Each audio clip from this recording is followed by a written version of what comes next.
right, so what we are looking at dispute methods. And when I'm talking about methods, I'm not really talking about letters per se. I'm literally talking about methods. And I'm going to explain why. So we're very specifically talking about a couple of them, okay? So we have identity theft, the 609, 623, unknown, 1681, factual disputes, and there is another one. It is the 603, and we'll talk about that one as well, okay? All right, so first thing that we're going to talk about is the fact that these, once again, do not mean letters. We are specifically talking about methods, and I'm kind of breaking it down this way because everyone thinks that they have to send a very specific letter per each negative item, and it doesn't work like that, okay? So what this means is that you can use the 609 without sending a 609 letter. You can use 1681 without sending a 1681 letter, all right? So you could put all of this under factual disputes. So if you're wondering what factual disputes is, let's just start right there. So that we're not traveling backwards. A factual dispute is a dispute letter that you are writing based off the facts reporting on your credit report, right? So when you're disputing a charge off, you're going to start with the date of last activity most of the time, right? You're taking those dates directly from your credit report therein disputing factually, because it is the actual information that the creditors and the bureaus are reporting on your credit report, and that is why you get the results, because you are taking the information that they are reporting and sending it right back to them, right? Okay, so now I do want to mention that with identity theft, I am explaining this, but if you are not a victim of identity theft, if your client is not a victim of identity theft, you should not be using that method. Why? There's a couple of reasons for this. Number one, it's a lie, right? You've been a law-abiding citizen your entire life, or they have, your client, and all of a sudden you are filing false police reports and an affidavit and all that kind of stuff. Like, people literally go to jail for that because you are filing a false police report, okay? So you are swearing on this affidavit that the information you're providing is punishable criminally, I guess you can say, is true, right? So when you sign your John Hancock, you're saying, yes, this information is true. It's the same thing when you're, going into court and you have to raise your hand and you have to say that this information you're providing is true. So it's the same thing. So if you are not a victim of identity theft, you should not be disputing. All right, 609.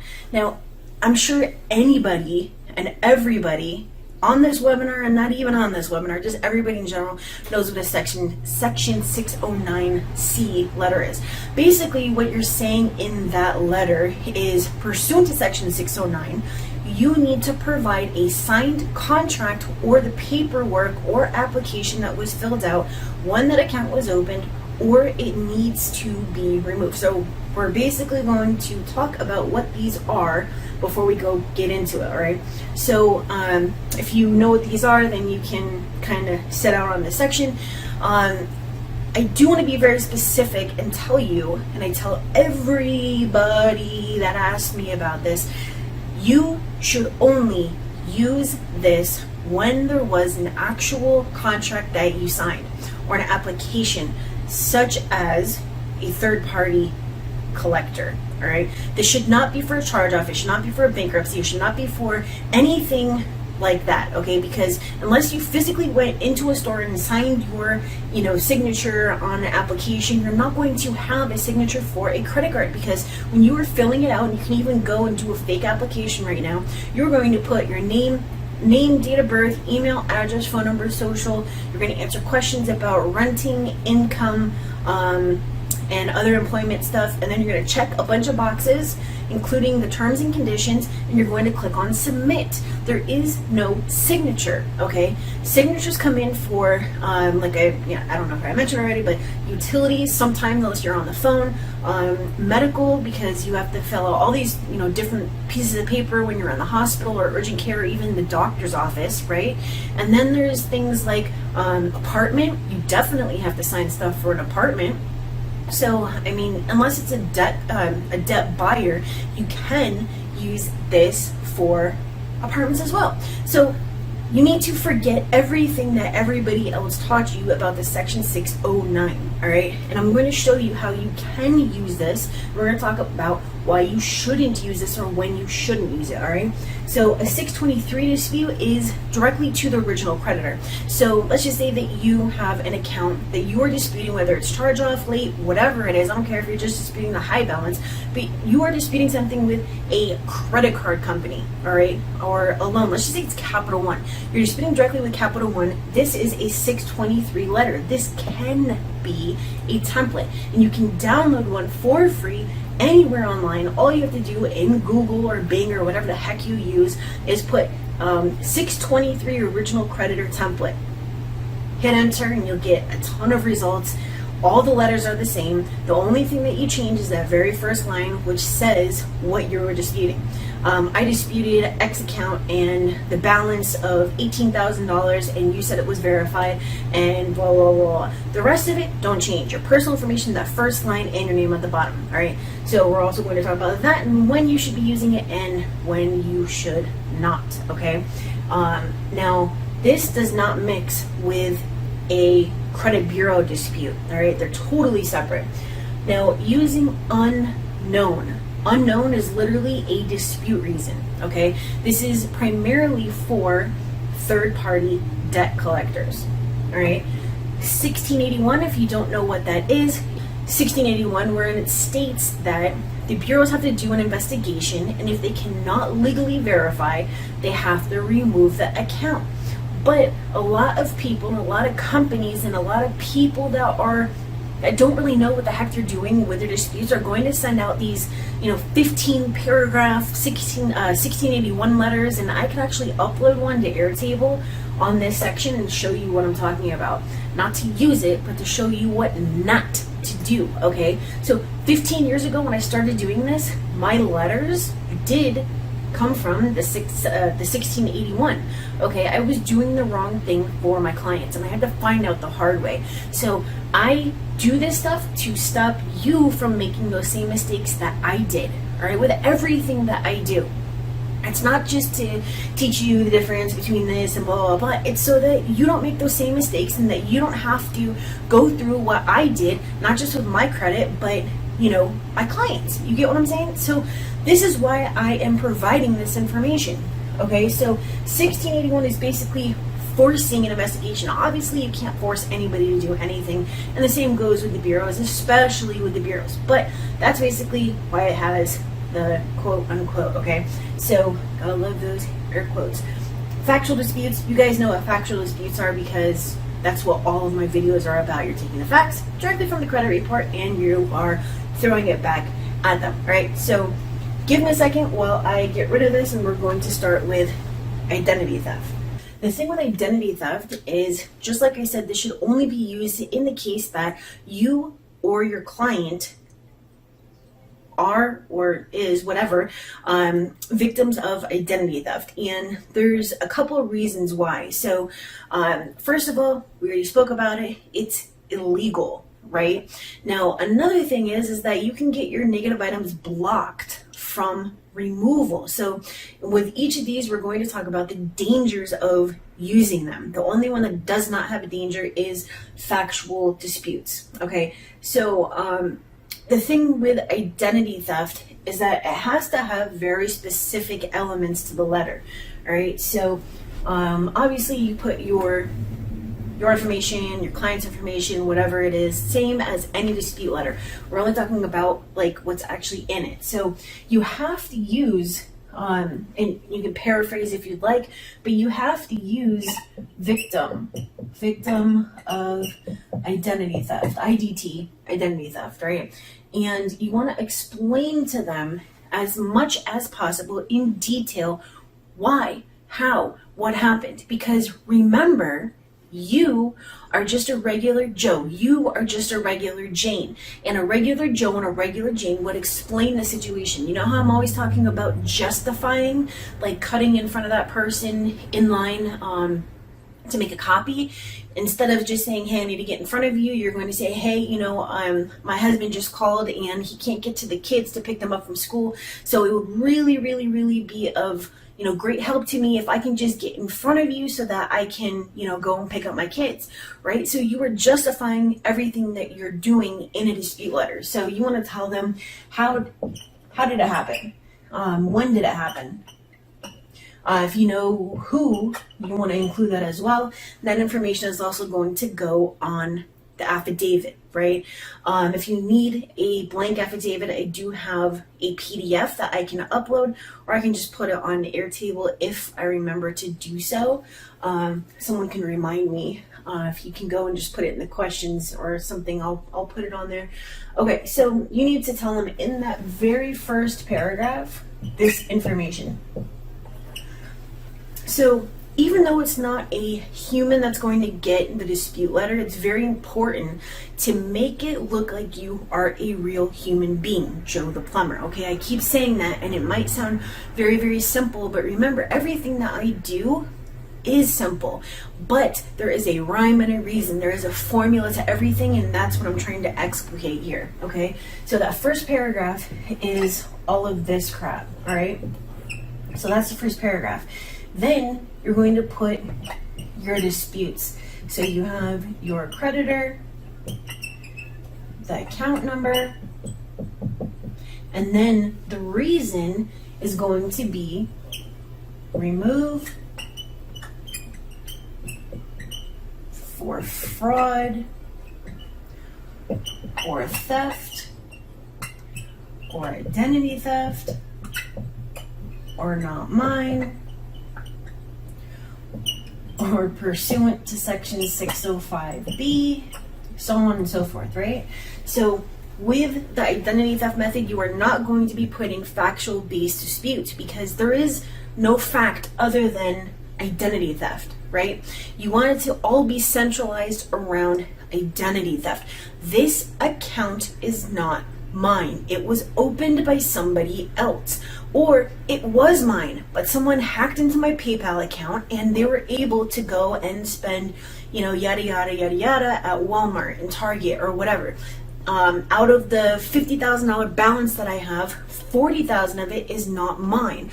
Or between the months of, and this is like literally taken from some of the experiences of my clients, but between the months of, August 2016 and December 2017 or 2016 or whatever, these transactions totaling $10,000 with Walmart and Target and whatever, these are the ones that are fraud. Now you need to be careful because you need to separate. You have your regular accounts you're disputing. These are factual disputes.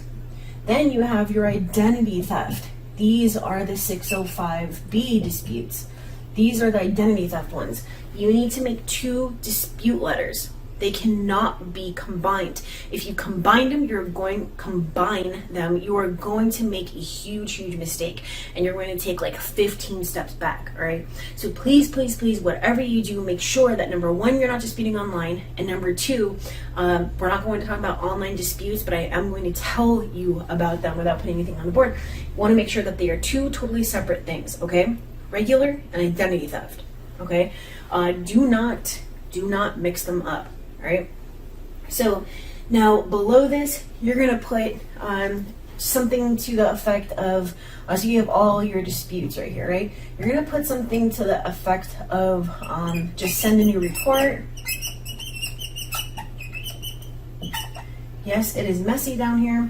Send a new report. You can paraphrase. Send a new report that shows the changes that were made. Send a new report reflecting these deletions.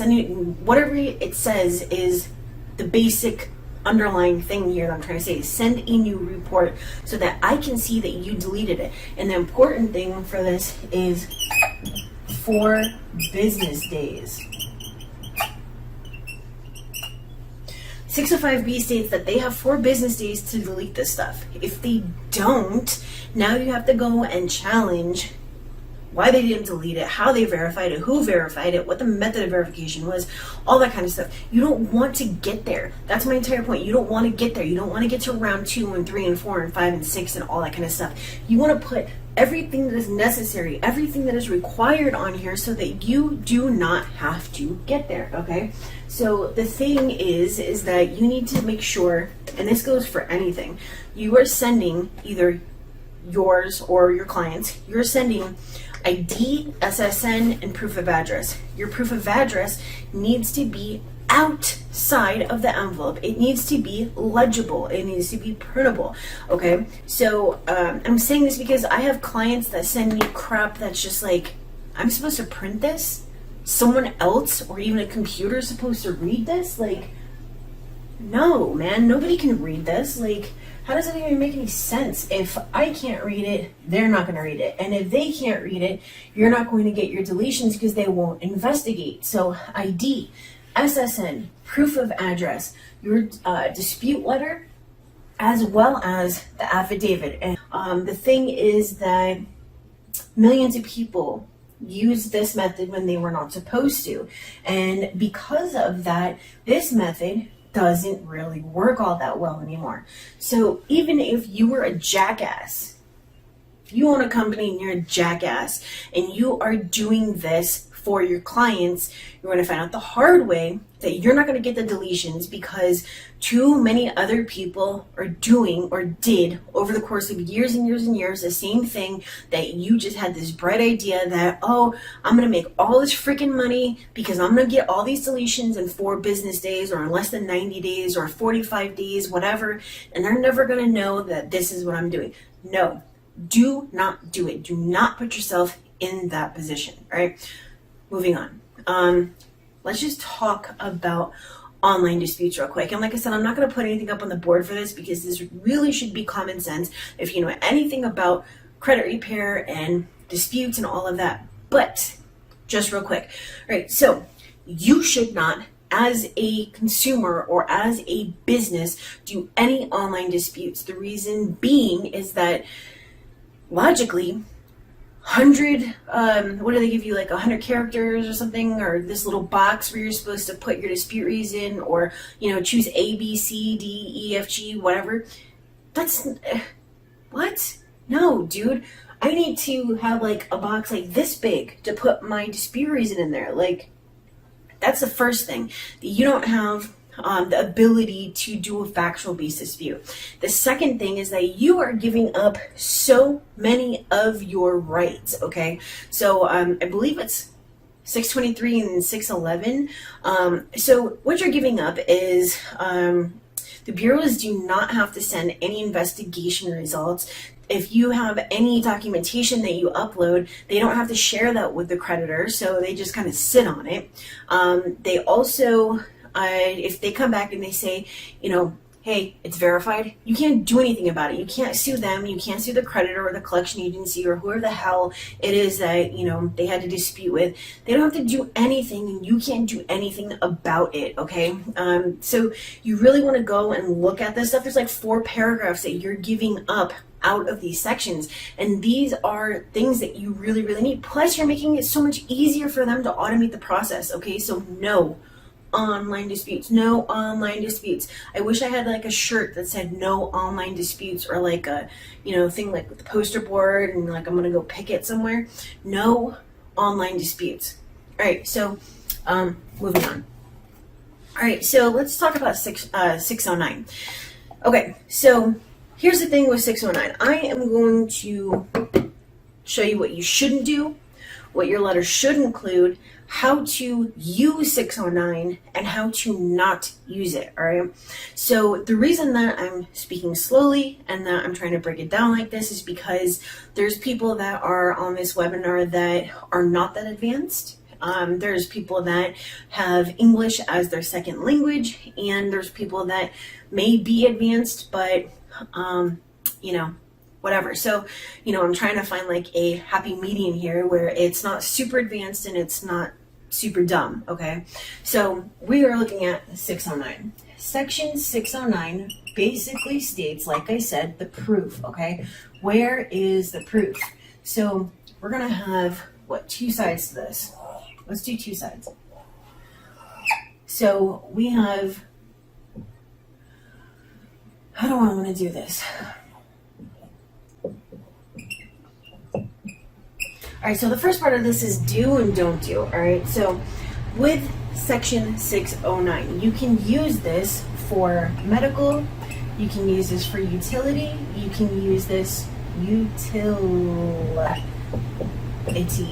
you can use this for apartments, you can use this for phones, you can use this for inquiries, although you would actually want to use 604 for that, all right? What you should not use this for, and we've already spoken about this, but I want to make sure I put it on here because it's very, very serious, charge-offs,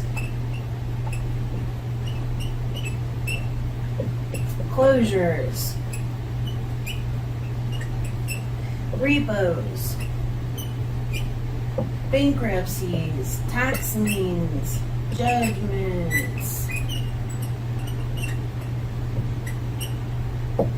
Alright, so on and so forth. Late payments.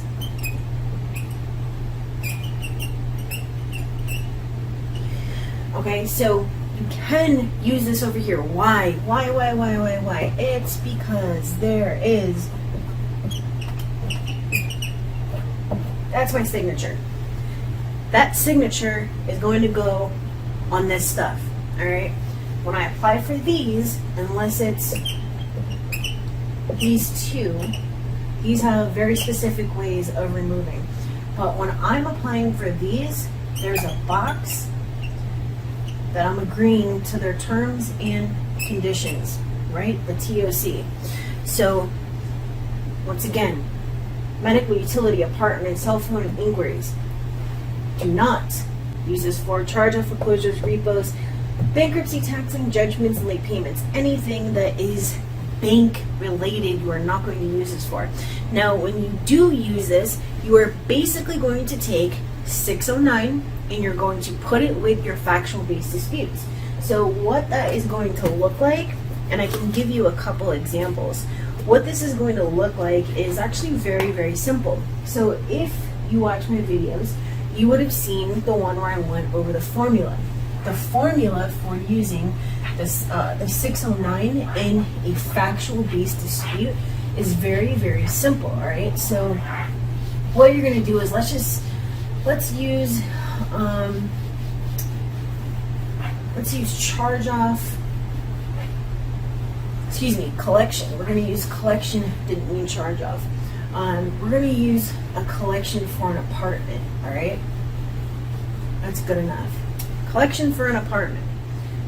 We owe $10,000. This is our little apartment right here. It's $10,000, and it's with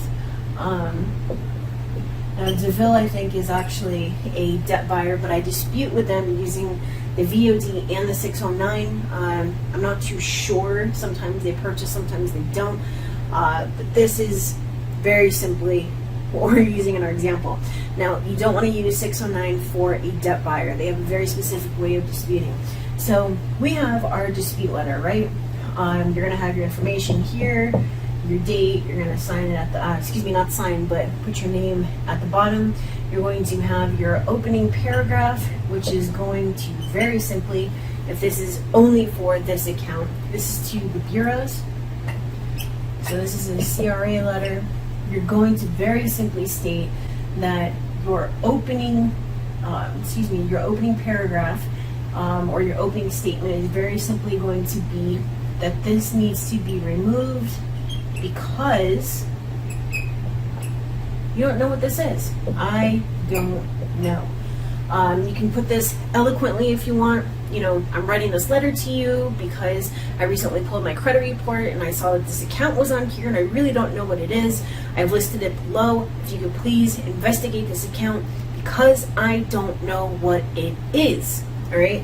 Your dispute reason is very simply going to be that you need it removed because you don't know what it is, and you would like to see a signed contract,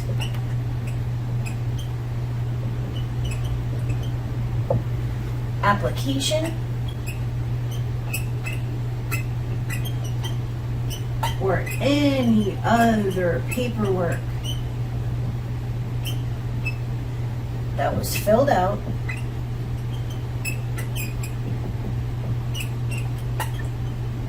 when it was open.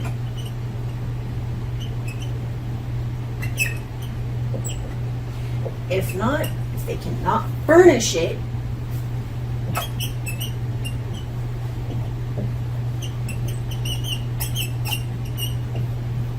so nowhere in here did I say anything about 609, right?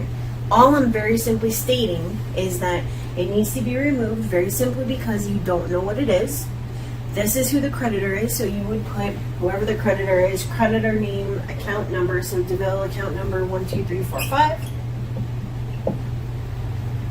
And your reason is remove this because I don't know what it is and I need to see the paperwork, the contract, the application, anything that was filled out when this account was open. Nowhere do I say section 609. Okay, so this is how you would use 609 with a factual based dispute. Now the difference between doing this and doing a 609 letter is that a 609 is basically where you are saying everything that I said, but like Blacklaw's dictionary, blah, blah, blah, section 609 states that you're required to furnish the documentation that was filled out when this account was open. And if you do not have the ability to furnish this information, then the account needs to be removed. If you now remove this account, blah, blah, blah, blah. Nobody cares about that. Nobody cares about that. Okay, and then the dispute reason is unverified. Why is it unverified? Why do you need to see this information? So that is basically the point behind that one, that you are using the regular Joe, the regular Jane, right, to send it to the bureaus to state that you don't know what it is. So your first round dispute is going to very, very simply be, I don't know what this is. So you have round one. This is round one. Round two. Oops, that's an R. Round three. And let's just stop at round four. So round one is unknown. I need to see proof. Round two is furnish this proof and method of verification. Round three is notice of dispute, independent investigation,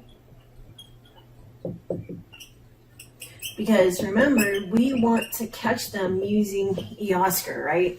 This whole automation process and everything. So you want to force them to prove that they did an investigation, that they didn't just use a geographical code match or something like that. That has to do with your addresses and everything, and that they are actually looking into this, which you know that they're not going to do.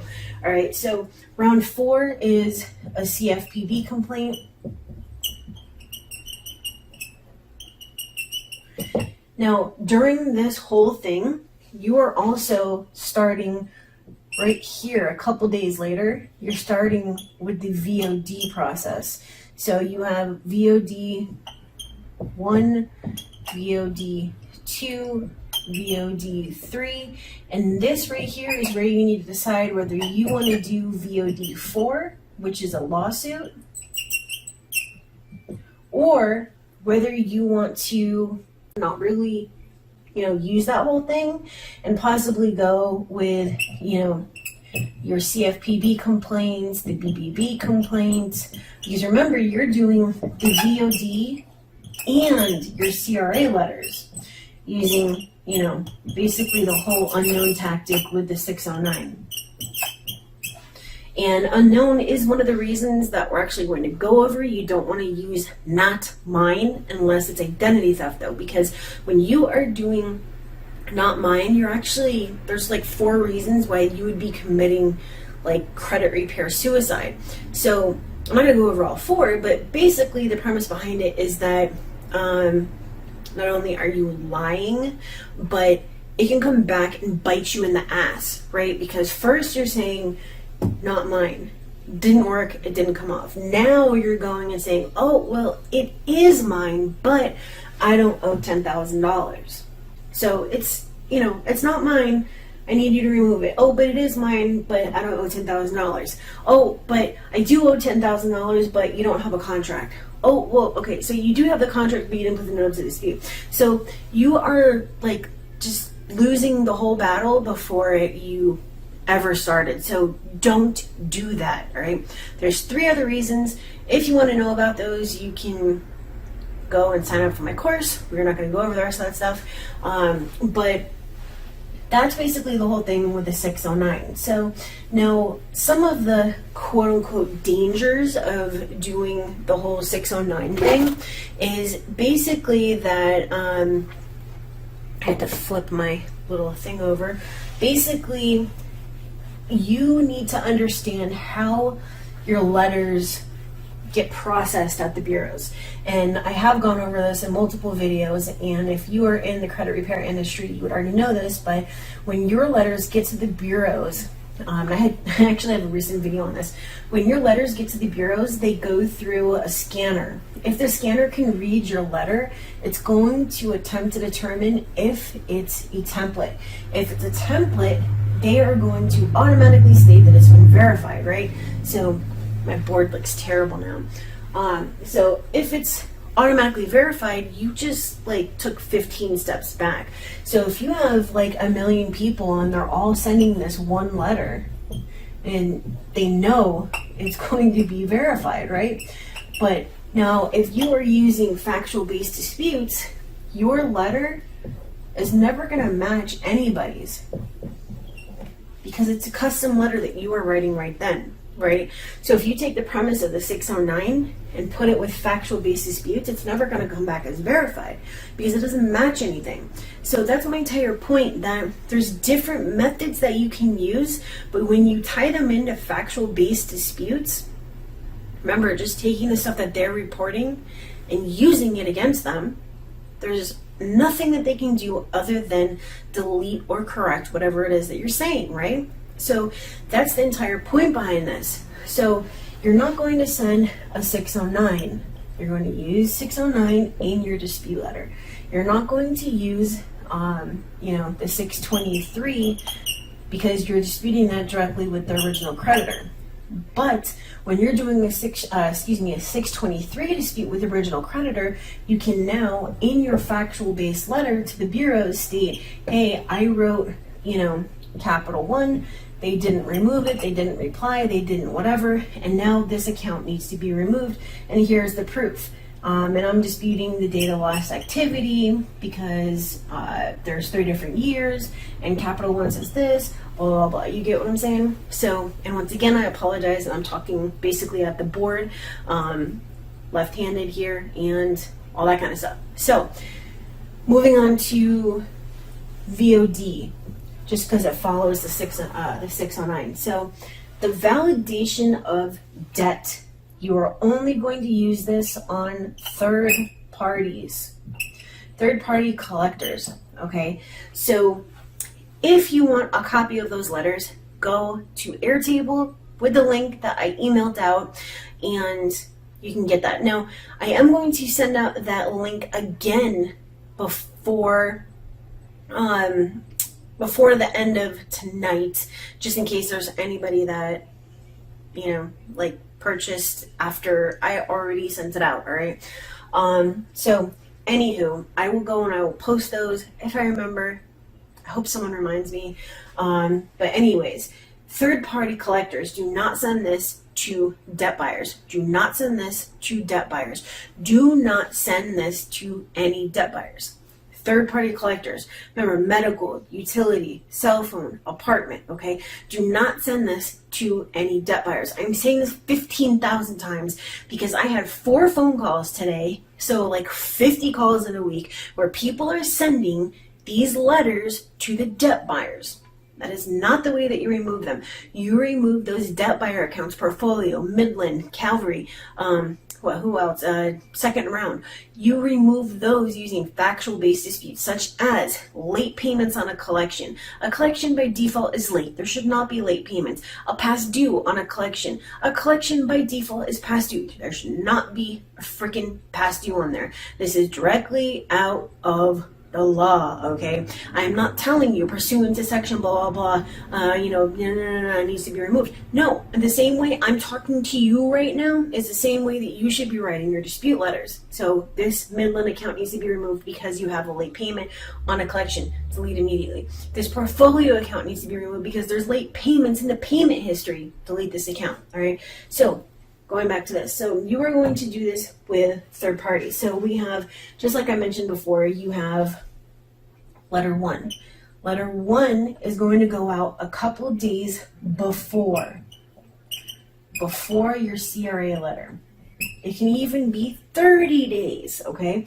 It all depends on how confident you are that they're not going to put the required notice of dispute, or that by disputing with the collection agency, you are going to get your deletion. And if you look at Airtable on the notes that I have on there, your probability of removal substantially increases by using the VOD process, okay? Concurrently with your unknown disputes, okay? So you are going to send out letter 1 before, during, after, whatever. It's just the whole point of sending it out. Letter 1 is very simply stating, I need proof, otherwise remove it.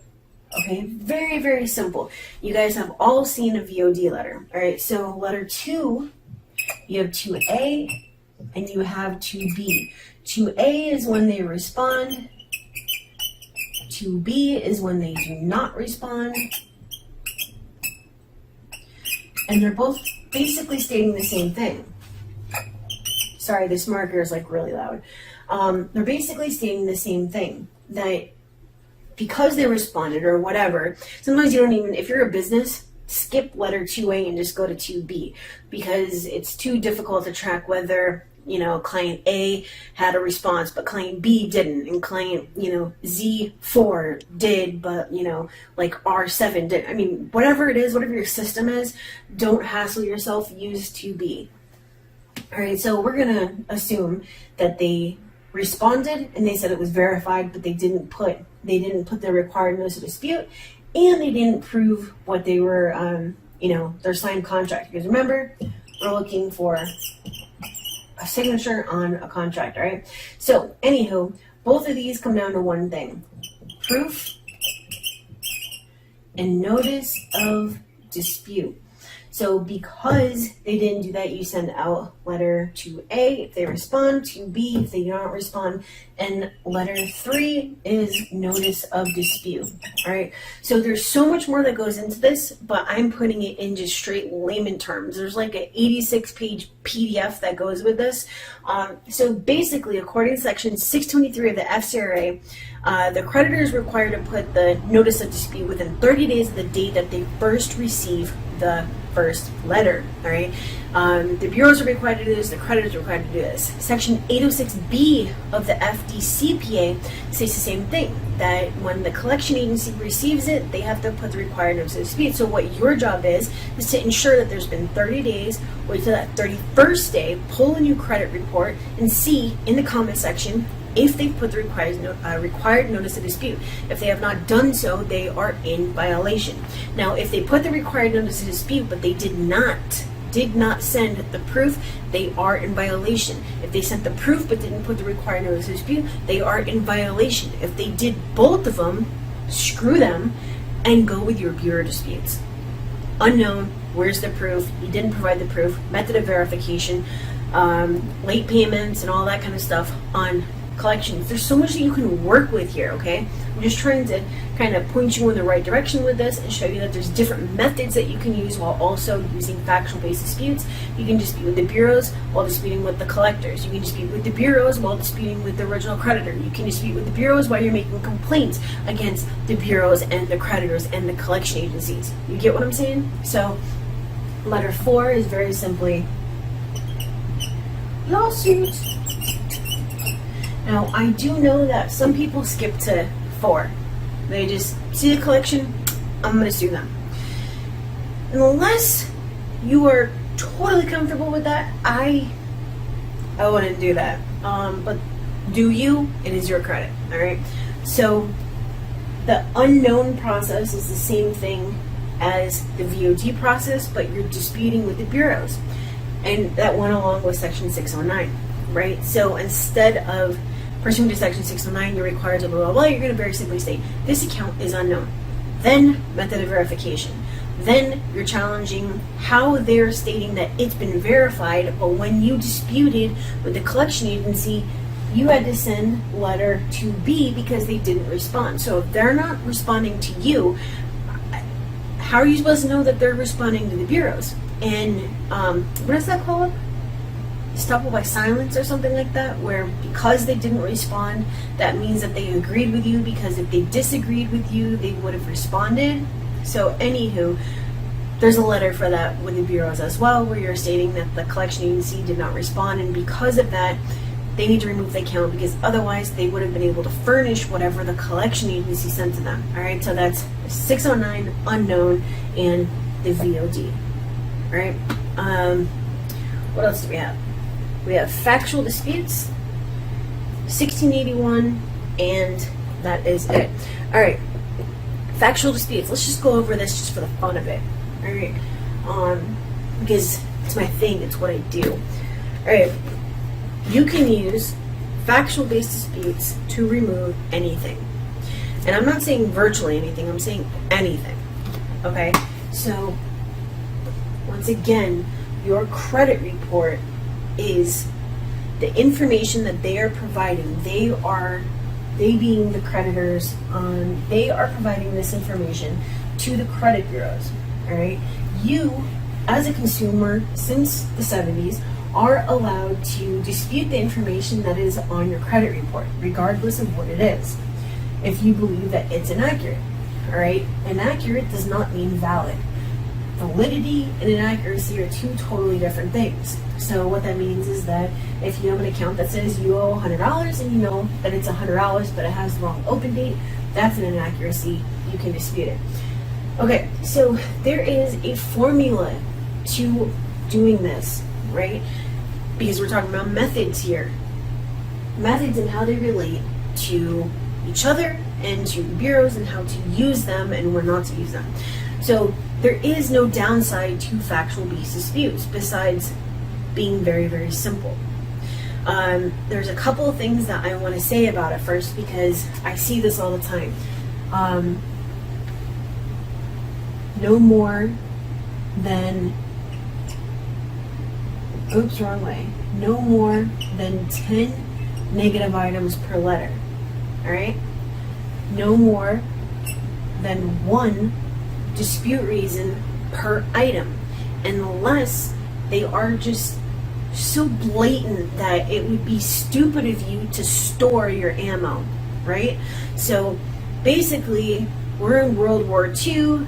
We're Americans. We're coming up on Germans. You have a machine gun, you've got freaking knives, you've got stones. I mean, you've got like a whole horde of like ammo, right? But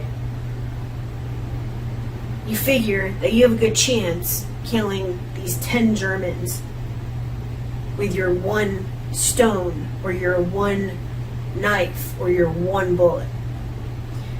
Could that ever happen? I don't know. Maybe you can line them up and it just goes through all their heads, or I don't know. I mean, maybe you throw a rock and it bounces off each of them and you kill all of them. Like, in a perfect world, it could happen. But if you see that there's all these inaccuracies on an account, and because my whole point was that otherwise you would use all of your best ammo at once to kill them, because that's your best option, right? You have to use logic with this. If you have the date of last activity being wrong, the date of last payment being wrong, and there's a monthly payment on a closed account, you're going to use all 3 of these to remove this 1 account on the first round, right? That just makes sense. You have to use logic with this, right? Because otherwise you are going to be saving your best ammo for nothing. So The entire point with this is that you need to really think about what's the best method of doing this. Is using these three going to have a better chance of removing this one account versus sending out first a data loss activity, second round data loss payment, third round monthly payment? What if by the time you get here, this monthly payment is no longer there and the data loss, data loss payment is also corrected? Now that means that you have two less and they're way at the top of the hierarchy. So you really, really, really need to dissect it. So this is the very first thing that you want to do. You need to analyze your account. First, you need to analyze your entire credit report, but you need to do an analysis, right? You need to look at the whole account, each and every single part of it. Then you need to come up with a plan. I'm going to dispute first the monthly payment. Then I'm going to dispute the high balance. Then I'm going to ask for a method of verification. Then I'm going to challenge the data loss payment. Then I'm going to do the data loss activity. Then I'm going to do the fact that the balance is higher than the high balance. Then I'm going after the first date of delinquency. Then I'm going after the notice of dispute or failure to enter the notice of dispute. Then I'm going after so on and so forth, right? Inaccurate late payments, and the balance, and then the open date, and then all that kind of crap. So you want to analyze and come up with your best plan. Obviously, the more you dispute, the more these are going to change, the less you're going to have. So you really need to do, the whole pyramid thing that I was talking about before, not in this video, but one before that, where you're using your best dispute reasons. These are your most effective. Then you're going after the mid ammo. And these ones, all these here, are going to be the crap like balance, open date, stuff like that, right? So these are your last resort. So in between all of this, you can also be asking for, I need you to furnish. Anytime you use the word furnish, you are asking for proof. I need you to furnish the bank statements belonging to this company, Capital One, to prove that I was ever late on X date. Whether you're disputing late payments, whether you're disputing a charge off, because they can't legally verify late payments. How are they going to do that? I'm going to tell you. The only way that they can do that is by giving you their bank statement to prove when your payment was accepted into their account. Do you really think in any world, any universe, anything that they're going to give you their bank statement? No, right? No. And the grave responsibility is on the bureaus and the creditors, not you. So if you go back to Cushman versus TransUnion from 1997, you're going to read on there that Congress states that they have a grave responsibility and ensure the accuracy of your credit report. And when they come back and say that, it's verified as accurate, you now can ask for a reinvestigation. And as far as like the whole stall tactics and scare tactics and them saying, oh, it's, frivolous and we're no longer going to reinvestigate unless you have new and relevant information, that just very simply means a new dispute reason, all right? So you need to take everything that you know directly from the law, directly from your credit report, put it in normal human terms, use this stuff, and you will get your deletions. But you have to analyze it and come up with the best plan, okay?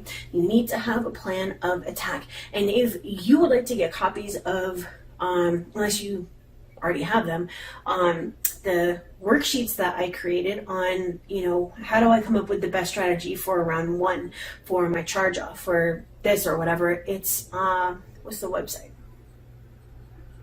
It is vargasconsulting.builderall.net/biggest-ammo, I think.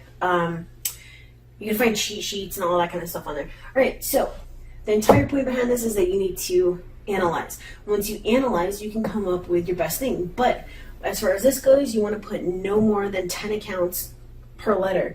You want to put no more than one account, one dispute reason per account.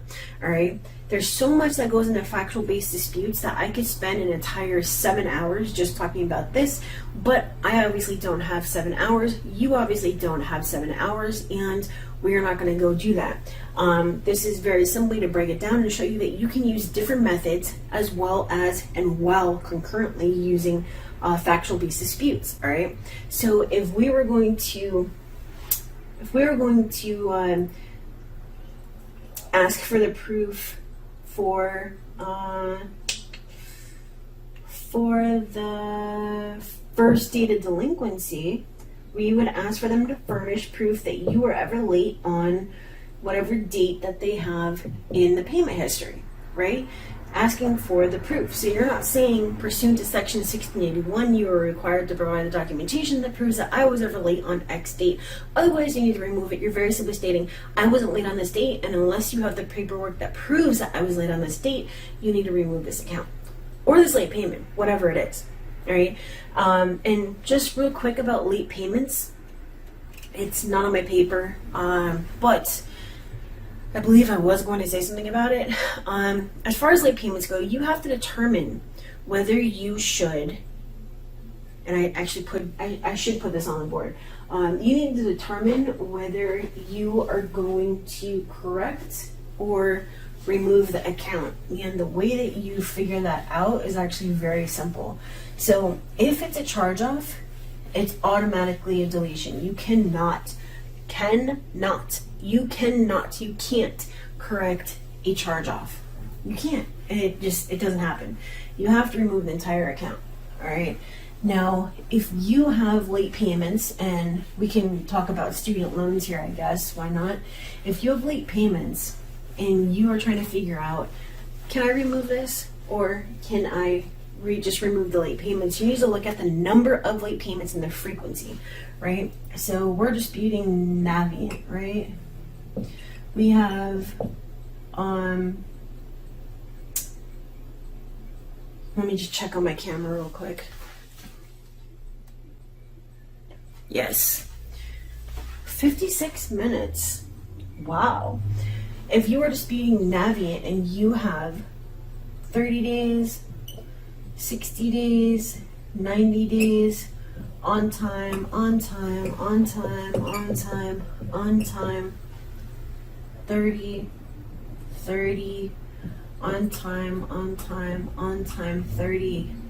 60.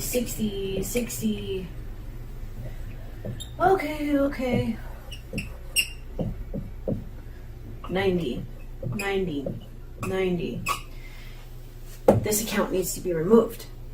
However, if you only have this, you can correct it. If you only have this, you can correct it. If you only have this, you can correct it.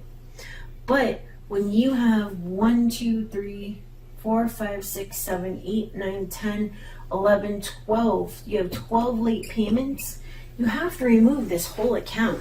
It's not going to work for you to go after each set individually, because what you're saying is if you can't prove that I was late on one of these dates or one of these sets of dates, then you need to update this account as paid as agreed. They're never going to do that. And if you are going after like 7 years of payments, it doesn't make any sense. Okay, so once again, this wasn't even part of this, but the way that you remove late payments is going back to the oldest. So you're going to go back to whatever the oldest one is, and you're very simply going to state, I was not late on X date. Please remove these late payments and update to paid as agreed. Okay, so that's basically how you deal with late payments. Go back to the oldest one. You're going to do the same thing to remove charge-offs. You can go back to the first late payment, whenever the heck that was, and you state, I paid on time on this date because of this account is inaccurate and it has to be removed. You didn't say anything about the balance, you didn't say anything about anything, right? The last thing that I actually want to go over is just that.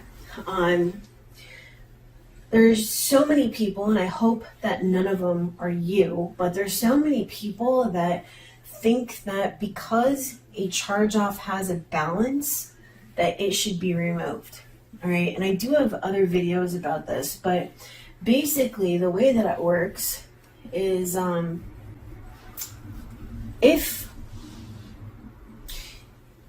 if you didn't pay Capital One, there's going to be a balance. The only time that this Capital One account is not going to have a balance, and if you didn't pay it, is if it was transferred or sold to a collection agency. All right, so now you have two accounts instead of one, and only one of them should have the balance. All right, this is the last thing that I'm going to show you. So let's say that you have your Capital One account. The way it should not report is a collection agency and Capital One both show a balance. No. It should also not have Capital One with the balance, monthly payment, or past due. All of that should now be with the collector, except for that there should be no past due or monthly payment on the collection. This is considered double jeopardy. This also goes for any two collection agencies. So you can't have collection agency 1 and collection agency 2 reporting the same account. It can only be one creditor, right? One collection agency or whatever, okay? So that, my friend, was a very long hour. Okay, I do hope that you got way more than the $9 that you paid. You can go, and if you haven't done so already, go to Airtable and print that out or save it or whatever. Those notes are on there for you. It's a read-only version. If you would like a one-on-one with me, that is on the webinar page. You can do the interview. If you would like to sign up with me, it's $49 and it's video. It's basically the free discovery call but video. If you would like a credit report review, that's $144. So it's the $49 plus the $95 that I charge for the analysis. You get a 15 to 20 page analysis on that.